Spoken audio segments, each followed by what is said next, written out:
Bom, vamos continuar aqui mais uma aula, fazer algumas clarificações sobre a última aula e tentar avançar um pouco. Primeiro, um pequeno breve comparativo para relembrar entre a teoria da relatividade restrita e a teoria da relatividade geral, certo? A teoria da relatividade restrita ela é baseada nas transformações de Lorentz. Transformações de Lorentz. Na verdade, ela é baseada tanto nas transformações de Lorentz, mais as rotações. São duas formas de mudar o sistema de coordenadas. Desculpa a letra pequena, mas eu vou falando junto do que eu estou escrevendo. Quando você tem dois sistemas de coordenadas,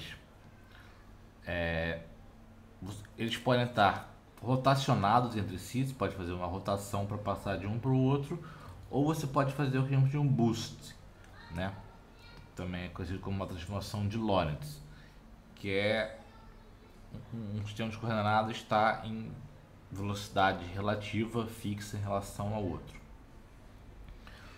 Quando Einstein pensa a teoria da relatividade geral, na verdade, a transformação de Lorentz ela muda para um referencial inercial, de um referencial inercial para outro referencial inercial. E Einstein estava interessado em mudar para um referencial que não precisasse ser necessariamente inercial. Ele achava que qualquer referencial era válido dentro da teoria. Você não precisava mudar de um inercial para outro inercial. E a questão era como fazer isso. E aí tem toda a história do princípio da equivalência, que ele entende o referencial e não inercial em queda livre como igual a uma teoria gravitacional. Isso aí é uma história que a gente ainda vai discutir. Mas ele percebe que para colocar a gravitação, na verdade, nem para colocar a gravitação, a ideia dele não era nem colocar a gravitação nisso, era realmente estender o que era restrito, ou seja, que eram os referenciais inerciais, para qualquer referencial. Então ele tem que estender das transformações de Lorentz e rotações para transformações gerais de coordenadas. Essa é a grande sacada de Einstein e foi com esse problema aqui que ele se debateu por vários anos, até perceber que isso aqui estava correto. No início ele tinha dúvidas se isso aqui realmente estava correto. Bom, a teoria da relatividade restrita, se você tem um evento e passa para um evento através de um boost ou uma rotação, a transformação em si do evento já é linear. Então você já pode usar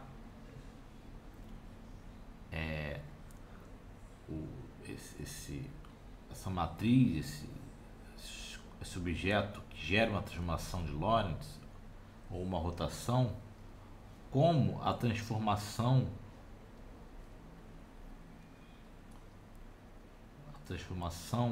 a qual definimos o que é um vetor. No caso da teoria da relatividade geral, a transformação que a gente tem é uma transformação geral de coordenadas, que é não linear. Logo, ela não pode ser usada para definir um vetor. Mais uma vez, vetores são definidos a partir de uma transformação. Então, o vetor de um referencial de um sistema de coordenada para outro, dada essa mudança, é definido pela derivada parcial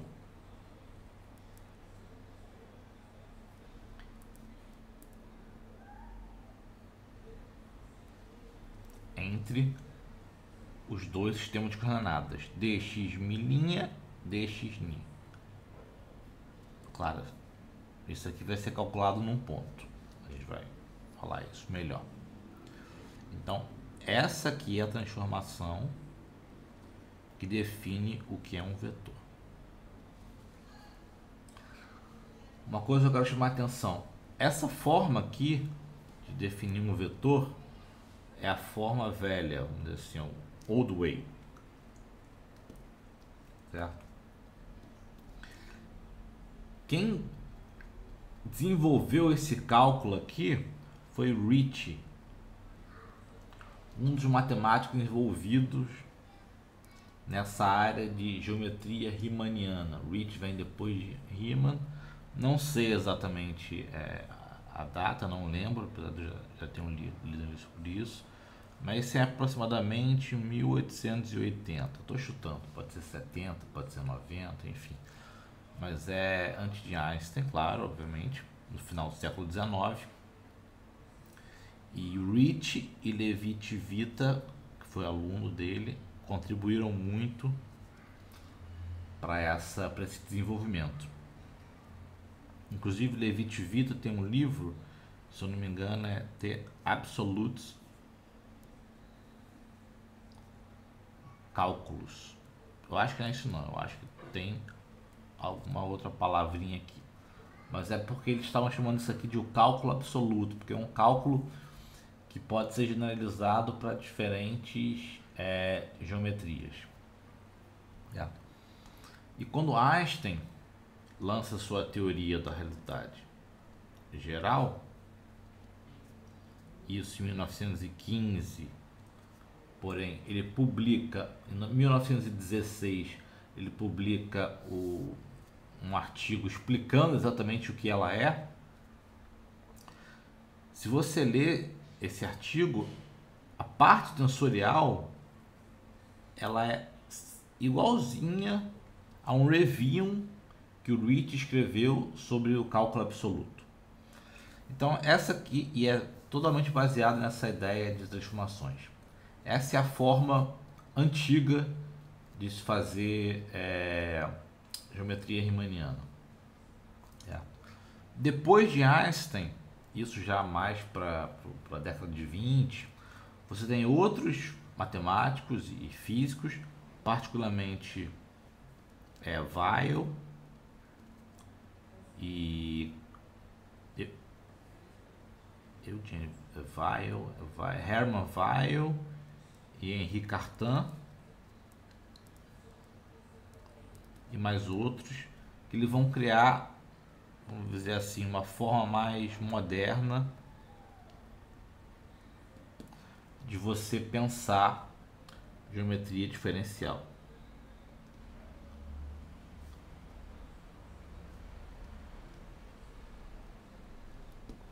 Isso ocorre porque no início do século XX há uma axiomatização muito grande da matemática. Diversas áreas da matemática passam por uma axiomatização e você tenta descobrir quais são os axiomas que permitem construir uma estrutura matemática.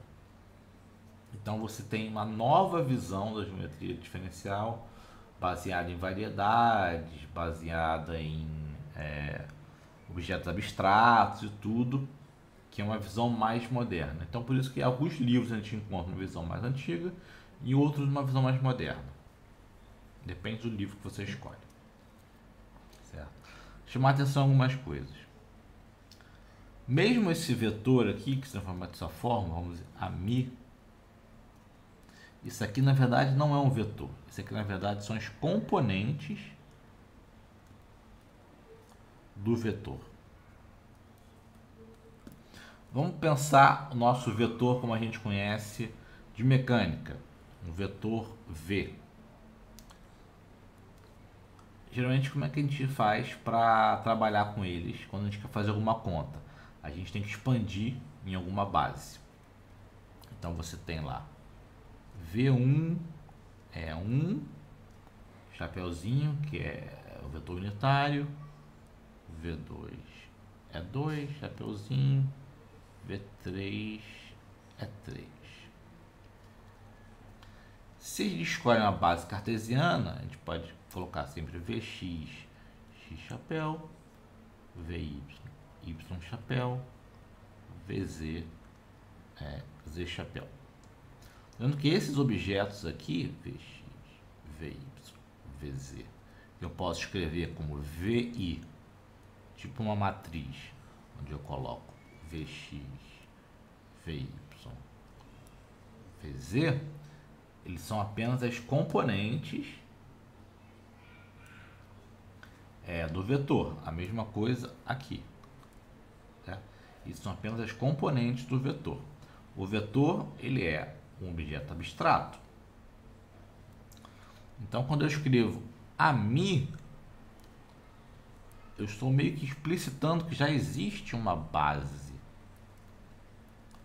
para esse vetor. Então, o vetor, que é um objeto A, e aí geralmente a gente não coloca uma setinha, evita fazer isso, porque uma setinha parece que um vetor vai de um ponto a outro, e uma variedade não é verdade, o vetor é definido num ponto, a gente escreve apenas A como um vetor.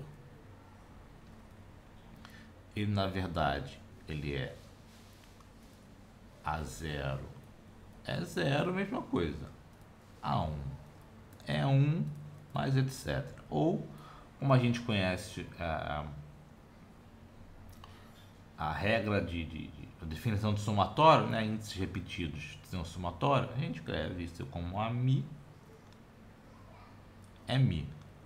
Ou, às vezes, como quando quer só chamar a atenção que isso aqui é o vetor, a gente às vezes coloca entre parênteses.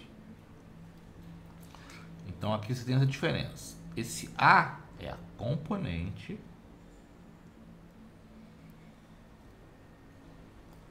do vetor. Isso aqui sim são os vetores base. E a gente vai ver que essa base geralmente é baseada em algum sistema de coordenadas. Não necessariamente, mas geralmente é. Vou chamar a atenção para uma outra coisa aqui. Voltando à questão da curva. A curva, uma variedade. Realmente. Gosto sempre de repetir isso para ficar bem claro o que é uma curva. A gente tem um parâmetro, uma função. Essa função leva, você tem um parâmetro que pertence, parâmetro que pertence a um intervalo, e esse intervalo está contido nos reais. Ele leva até um conjunto de pontos que pertence à variedade. Estou tentando usar uma linguagem bem de teoria de conjunto mesmo. Para cada ponto do intervalo, eu tenho um ponto P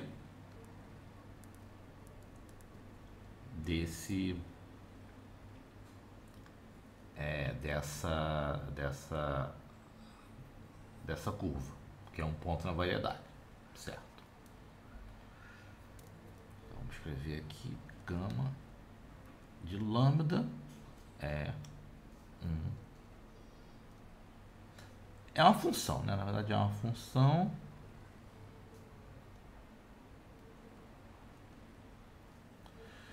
que leva dos reais para a variedade.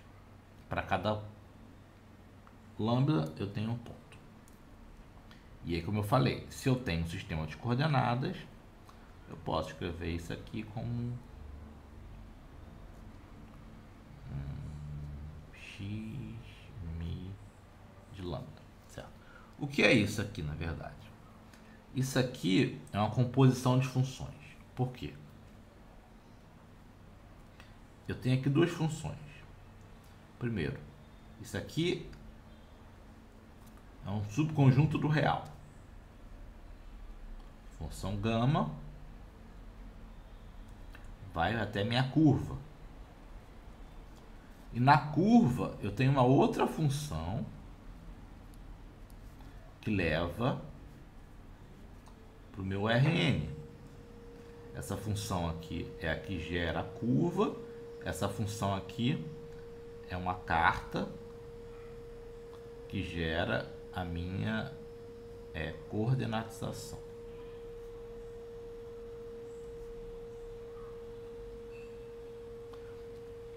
Então, para ser preciso, na verdade, o que eu tenho quando eu escrevo esse objeto aqui? X mi de lambda. O que é isso? Isso aqui é uma função que vai do R para o Rn, né? Porque esse objeto aqui, xmi, ele tem n componentes. No caso do espaço-tempo, 4 componentes. Isso aqui é um número real. Então, na verdade, o que eu tenho é essa função aqui, certo? E essa função aqui, ela é a composição do gama com o φ, certo? Eu sempre me confundo porque ela tem que se escrever ao contrário, mas ela eu vou de gama para φ, então ela é φ composto com gama, certo? Porque primeiro faz gama, depois faz φ.